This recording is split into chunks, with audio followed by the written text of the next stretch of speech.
All right, let's go on a journey back in time.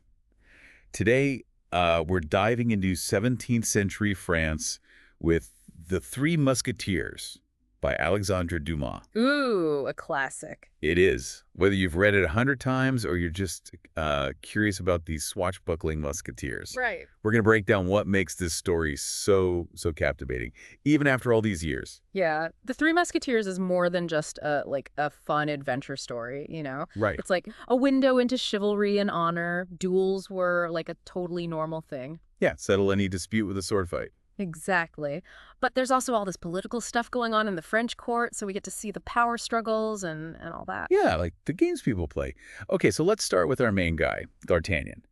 He comes to Paris from Gascony. Ah, Gascony. Yeah, known for its, lively people. Oh yeah, D'Artagnan, the typical Gascon, full of energy, ambition, and Bit of a hothead. well, let's just say he's quick to draw his sword. He comes to Paris to be a musketeer. Yeah, those prestigious musketeers.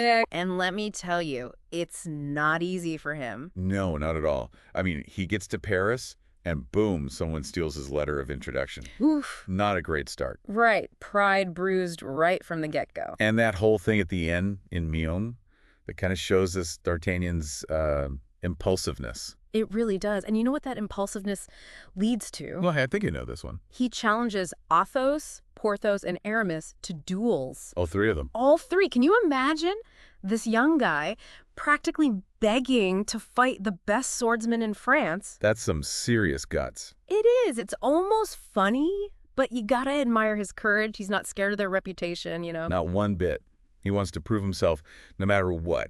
And it's these duels that really bring out the Musketeers' personalities. Probably. We've got Athos all mysterious and brooding, Right? Porthos loud and always cracking jokes, Uh-huh.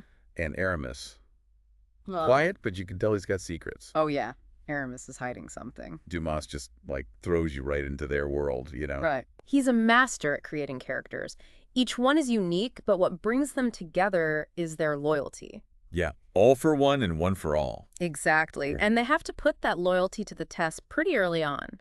They end up defending the king's musketeers against Cardinal Richelieu's guards. Ooh, that's where the political drama starts to kick in, huh? Oh, yeah. Cardinal Richelieu, the king's right-hand man. Powerful, ambitious, and not always on the same page as the king. The musketeers, since they're loyal to the king, get caught up in all of that. Right in the middle of it. They're like a thorn in Richelieu's side, and this little fight between guards turns into a much bigger issue. Showing us just how dangerous the Musketeers' world really is. It's definitely. And just when things couldn't get more tangled, we meet Constance Bonacieux. Seems like an ordinary lady, but she's connected to the queen. Oh, Constance. She gets pulled into the mess between the queen and Cardinal Richelieu. Yeah, she's a pawn in their game. Exactly. Her abduction, it's all part of Richelieu's plan to make the queen look bad. So the stakes just keep getting higher. It's not just sword fights anymore. It's secrets, conspiracies, the whole 9 yards. Dumas is so good at weaving together personal stories and big political stuff. Absolutely. D'Artagnan and the Musketeers are driven by honor and loyalty. But they're also caught in a world of lies and betrayal. It's a dangerous combination. And then there's Milady de Winter. Ah, She just adds another layer to this whole thing. D'Artagnan, he's totally drawn to her, right? Her beauty, her mystery. But there's something else there, isn't there? Yeah, a darkness. A secret that could be dangerous for everyone, especially D'Artagnan and the Musketeers. And that's where we'll leave it for now. But get ready. We're going deeper into Milady's world of secrets and the Musketeers' fight to protect the queen. Remember that mark on Milady's shoulder, the one D'Artagnan found? It wasn't just some, random symbol. Yeah, it seemed like it meant something, right? Like a secret or something. It did. It meant she was a criminal, a convicted one. Dumas really, he uses that to show us how deep her lies go. She's not just hiding a few things. She's got a whole dark past. So D'Artagnan, I mean, he's attracted to her, but also kind of scared of her, right? Totally. He wants to trust her, but all the evidence points the other way. And that makes their whole relationship kind of messed up. Yeah, for sure. And it's not just D'Artagnan she affects. Remember Felton, that young Puritan officer? Yeah, he seems so devout, so strict.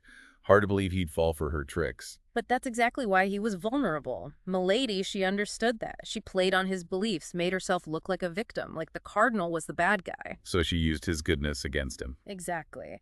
And it all leads back to Buckingham. He was powerful in England, a real problem for Richelieu. Oh, right. I forgot how we fit into all this. Yeah, he was a threat to Richelieu's plans. And Milady, she was working for the cardinal, trying to get rid of Buckingham. Wow, assassination, huh? Guess it was like normal politics back then. Sadly, yeah. And Milady almost pulled it off. She convinced Felton that killing Buckingham was like a holy mission. That scene is crazy. She's so good at manipulating people, it's scary. No wonder D'Artagnan is suspicious of her. It's a turning point, though. The Musketeers, they realize how dangerous she is. They have to stop her. So they race off to England, right, to save Buckingham. Yep, gotta love a good cross-country chase. But it's more than just a chase. It's about loyalty, doing what's right. Standing up to Richelieu, even though he's so powerful, that shows how strong their bond is. Absolutely. But it also makes you think about the choices they have to make. Right and wrong aren't always clear in this story. That's what makes it interesting, though, right? These guys aren't perfect. They have to deal with tough situations. Totally. And then when they catch Milady and they put her on trial, well, it gets even more complicated. Yeah. Can they really decide her fate? Do they even have the right to? Heavy stuff. Dumas makes us think about justice, about revenge. It shows that even heroes have to make really tough choices.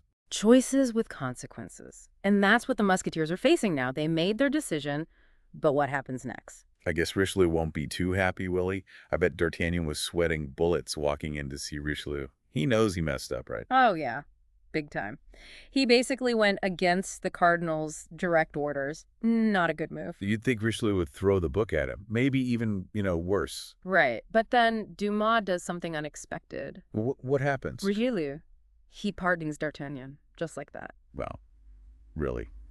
That's not what I was expecting. It's like a total power move, Richelieu, he's smart. He realizes that Milady, well, she'd become more trouble than she was worth. So he kind of uses D'Artagnan to clean up his mess, makes him look merciful while also, getting rid of a problem. Exactly. It's all about appearances in this world. Richelieu comes out looking good, and he shuts down anyone who might question him. D'Artagnan, though, he's stuck. He owes Richelieu a favor, even though he knows the cardinal probably doesn't have his best interests at heart. Yeah, it's a tricky situation. It's like Dumas making us think about what it really means to be a hero, Right, are you a hero just because you fight for what's right?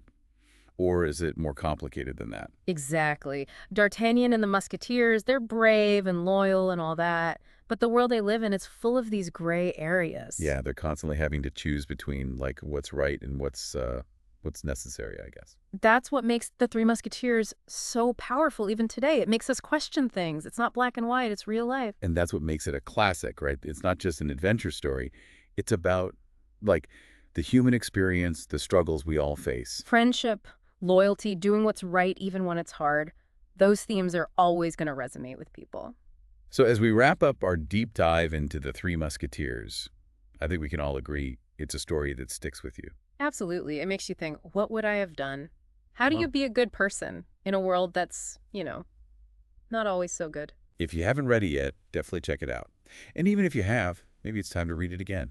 You always find something new. And in the end, it's a story about hope, too. About the power of friendship to help us through the tough times. That's a great point. Until next time, keep exploring those classic stories, and we'll see you back here for another deep dive.